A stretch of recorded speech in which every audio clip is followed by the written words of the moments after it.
2000 سال پہلے مصر کی سرزمین پر ایک ایسی شخصیت ابھری جس نے تاریخ کی دھارا بدل دی۔ صحرا کی تپش، نیل کے پانیوں کی سرسراہٹ اور عظیم اہراموں کی پرچھائیوں میں ایک عورت نے جنم لیا۔ ایک عورت جس کے حسن کے قصے دنیا کے ہر کونے میں گونجتے رہے۔ ایک ایسی ملکہ جس نے نہ صرف مصر کی بادشاہت سنبھالی بلکہ رومن سلطنت کے دو عظیم ترین شہنشاہوں جن میں جولیس سیزر اور مارک اینٹونی تھے ان کو بھی اپنے شہر میں جکڑ لیا۔ وہ محض ایک عورت نہیں بلکہ ایک ایسا استعارہ تھی جو وقت کو چیلنج کرتا ہے اور تاریخ میں امر ہو جاتا ہے۔ وہ کلیوپیٹرا۔ السلام علیکم ناظرین، میں ہوں تبسم رضا اور پبلک پارلیمنٹ کی آج کی ایپیسوڈ میں ہم جانیں گے کلیوپیٹرا کی تاریخی شخصیت کی تاریخی داستان۔ کلیوپیٹرا کو صدیوں تک محض حسن کی علامت بنا کر پیش کیا گیا، مگر حقیقت اس سے کہیں آگے ہے۔ وہ صرف ایک حسین عورت نہیں تھی بلکہ غیر معمولی ذہانت رکھنے والی حکمران تھی جس نے مشکل ترین حالات میں سیاست کو اپنے قابو میں رکھا۔ اس کے دور میں مصر ایک کمزور اور بیرونی طاقتوں کے نرغے میں گھرا ہوا ملک تھا، مگر کلیوپیٹرا نے اپنی سفارت کاری، علم اور فہم کے ذریعے روم جیسی عظیم سلطنت کے ساتھ تعلقات قائم کیے اور اپنے ملک کو تباہی سے بچانے کی کوشش کی۔ وہ کئی زبانوں پر عبور رکھتی تھی، عوام کے دل جیتنے کے ہنر سے واقف تھی اور دشمنوں کو اپنی چالاک حکمت عملی سے شکست دینے کا حوصلہ رکھتی تھی۔ کلیوپیٹرا نے ثابت کیا کہ اقتدار صرف مردوں کا حق نہیں بلکہ ایک عورت بھی اپنی ذہانت اور فیصلوں کے ذریعے تاریخ کے دھارے بدل سکتی ہے۔ کلیوپیٹرا 69 قبل مسیح میں مصر کے مشہور بطلیموس خاندان میں پیدا ہوئی۔ یہ خاندان دراصل یونانی نسل سے تعلق رکھتا تھا جو سکندر اعظم کی فتوحات کے بعد مصر پر حکمران بنا۔ اگرچہ کلیوپیٹرا یونانی نژاد تھی لیکن اس نے خود کو مکمل طور پر مصر کی بیٹی کے طور پر پیش کیا۔ وہ واحد بطلیموسی حکمران تھی جس نے مصری زبان سیکھی اور عوام کے ساتھ براہ راست رابطہ قائم کیا۔ اسی وجہ سے وہ صرف ایک غیر ملکی حکمران کی بجائے عوامی ملکہ سمجھی گئی۔ کلیوپیٹرا کا پورا نام کلیوپیٹرا تھیا فلپاتور، جس کا مطلب ہے خداؤں کی محبوب بیٹی۔ یہ نام ہی اس کی شخصیت اور حیثیت کا آئینہ دار۔ وہ بچپن ہی سے غیر معمولی ذہانت اور فہم و فراست کی حامل تھی۔ اس نے یونانی اور مصری تعلیمات کا گہرا مطالعہ کیا اور فلسفہ، ریاضی، سیاست اور طب جیسے شعبوں میں مہارت حاصل کی۔ روایت ہے کہ کلیوپیٹرا کو 7 سے زائد زبانوں پر عبور تھا جن میں مصری زبان بھی شامل تھی جسے اس کے بیشتر آباء و اجداد نے کبھی نہیں سیکھا۔ یہی بات اسے عوام کے قریب لے آئی۔ وہ اپنے آپ کو صرف ایک حکمران نہیں بلکہ عوام کی نمائندہ اور خداؤں کی پسندیدہ تصور کرتا۔ یہی تصور اسے رعایا کی نظر میں مقدس اور باوقار بنا۔ کلیوپیٹرا کا یہ پہلو واضح کرتا ہے کہ وہ محض حسن نہیں بلکہ علم، وقار اور روحانی علامت تھی۔ کلیوپیٹرا صرف 18 برس کی عمر میں اپنے بھائی بطلیموس سیزدہم کے ساتھ مصر کی شریک حکمران بنی۔ اگرچہ وہ کم عمر تھی لیکن اس نے آغاز ہی سے یہ ثابت کر دیا کہ وہ محض کٹ پتلی حکمران ہے۔ اس کے بھائی کے وزیروں کو کلیوپیٹرا کی ذہانت اور اثر و رسوخ سے خطرہ محسوس ہوا، لہٰذا انہوں نے اسے اقتدار سے محروم کرنے کی سازش کی اور بالآخر وہ ملک بدر کر دی گئی۔ مگر کلیوپیٹرا نے حالات کے سامنے ہتھیار نہیں ڈالے۔ وہ اپنے اتحادی اکٹھے کرنے لگی اور اقتدار واپس حاصل کرنے کی منصوبہ بندی کرنے لگی۔ اس نوجوان ملکہ کے لیے یہ دور بہت بڑا امتحان تھا، لیکن اسی کشمکش نے اس کی شخصیت کو مزید نکھارا۔ اسی دور میں روم کی سیاست اور فوجی طاقت مصر کے معاملات میں مداخلت کر رہی تھی اور یہی وہ لمحہ تھا جس نے کلیوپیٹرا کی زندگی کا اگلا بڑا باب کھولا۔ جب کلیوپیٹرا ملک بدر ہوئی تو حالات اس کے لیے نہایت کٹھن تھے، لیکن قسمت نے اسے ایک نیا موقع دیا۔ انہی دنوں روم کا عظیم جرنیل جولیس سیزر مصر آیا جو اپنے وقت کی سب سے بڑی طاقت کی نمائندگی کرتا تھا۔ کلیوپیٹرا جانتی تھی کہ اگر اسے دوبارہ تخت پر آنا ہے تو سیزر کی حمایت حاصل کرنا ضروری ہے۔ کہا جاتا ہے کہ اس نے خود کو ایک قالین میں لپیٹ کر خفیہ طور پر سیزر کے محل میں پہنچایا۔ جب سیزر نے اسے پہلی بار دیکھا تو وہ اس کی ذہانت، اعتماد اور دلکشی سے بے حد متاثر ہوا۔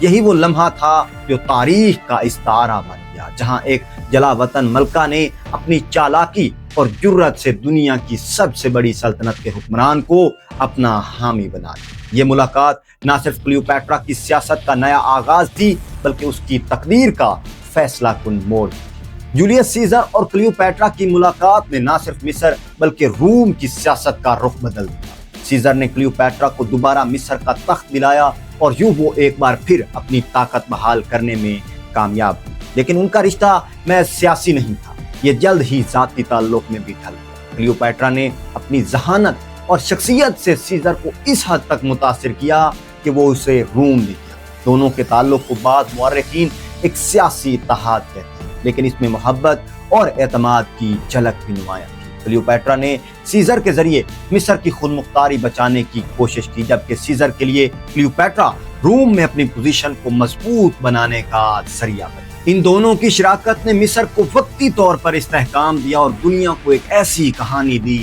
جو طاقت اور محبت کا حسین امتزاج ہے۔ جولیس سیزر اور کلیوپیٹرا کے رشتے کی سب سے بڑی نشانی ان کا بیٹا تھا، جسے تاریخ میں کیسرین یعنی چھوٹا سیزر کہا گیا۔ کلیوپیٹرا نے اپنے بیٹے کو نہ صرف اپنی ماں کی محبت دی بلکہ اسے ایک سیاسی علامت بھی بنائی۔ اس کے نزدیک کیسرین مصر اور روم کے ممکنہ اتحاد کی امید تھا۔ وہ چاہتی تھی کہ اس کا بیٹا روم اور مصر دونوں کا وارث بنے اور یوں مصر کی خود مختاری ہمیشہ کے لیے محفوظ ہو جائے۔ تاہم روم میں کیسرین کی حیثیت ہمیشہ متنازع رہی، کیونکہ سیزر نے اسے باضابطہ طور پر اپنا جانشین تسلیم نہیں کیا۔ اس کے باوجود کلیوپیٹرا نے اسے تخت و تاج کی علامت کے طور پر پیش کیا اور اپنے اقتدار کو مضبوط بنانے میں اس کا استعمال کیا۔ کیسرین کی موجودگی نے کلیوپیٹرا کی سیاست کو ایک نئی جہت دی اور اسے روم کے اندر بھی ایک خطرہ بنا دیا۔ 44 قبل مسیح میں روم کی تاریخ کا وہ لمحہ آیا جس نے کلیوپیٹرا کی تاریخ کو ہلا کر رکھ دیا۔ جولیس سیزر کو سینٹ کے ارکان نے قتل کر دیا۔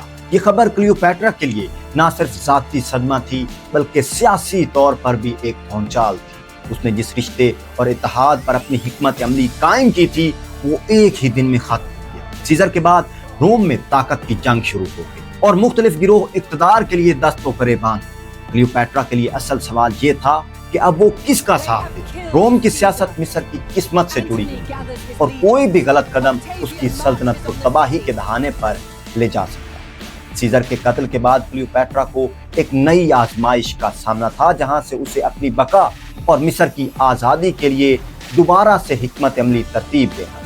سیزر کے بعد روم کی سیاست میں ایک نیا ستارہ ابھرا، مارک انٹونی۔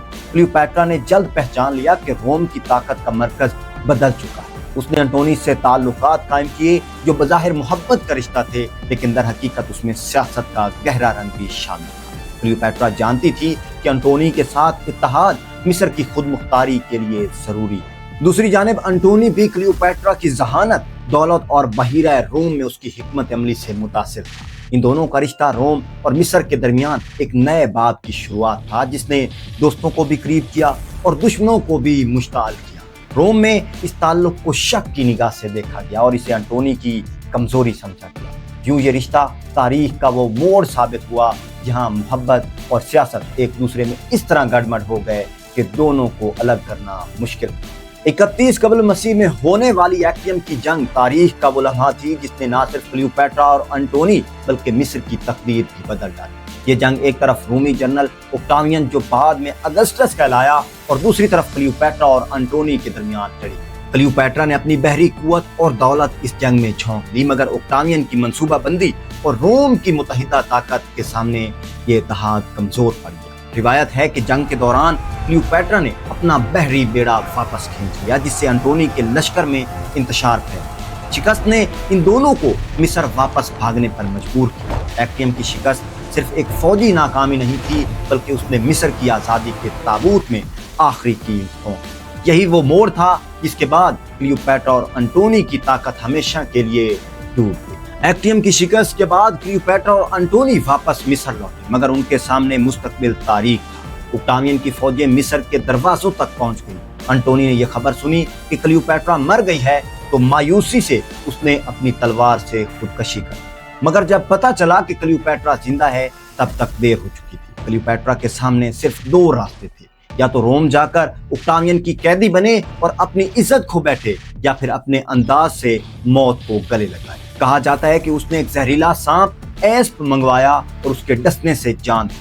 کچھ مورخین کے مطابق یہ اوکٹاوین کی خفیہ سازش بھی ہو سکتی تھی، مگر حقیقت کیوں بھی ہو، کلیوپیٹرا نے اپنی موت کو غلامی پر ترجیح دی۔ اس کے ساتھ ہی مصر کی آزادی اور فرعونوں کے عہد کا ہمیشہ کے لیے اختتام۔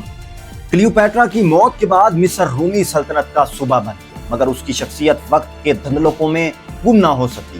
بعض مورخین نے اسے فتنہ انگیز عورت کہا، بعض نے اسے حسن کی علامت بنایا، مگر حقیقت یہ ہے کہ وہ ایک ذہین، جرأت مند اور سفارت کاری کی ماہر حکمران تھی۔ اس نے یونانی نسل ہونے کے باوجود خود کو مصری عوام کی بیٹی کے طور پر پیش کیا اور ان کی زبان، رسم و رواج اور عقائد کو اپنایا۔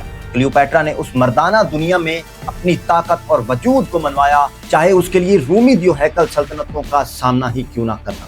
آج بھی وہ ادب، فن، فلم اور تاریخ میں طاقتور عورت کی علامت سمجھی جاتی ہے۔ کلیوپیٹرا کا نام اس بات کی یاد دہانی ہے کہ عورت صرف حسن کی علامت نہیں بلکہ حکمت، جرأت اور قیادت کی بھی مثال ہو سکتی ہے۔ جی تو ناظرین، یہ تھی ہماری آج کی پی پی بایوگرافی کی تاریخی شخصیت اور اس کی تاریخی داستان۔ تاریخ جو بھی کہے، آپ کلیوپیٹرا کے بارے میں کیا سوچتے ہیں؟ کمنٹ سیکشن میں ضرور بتائیں۔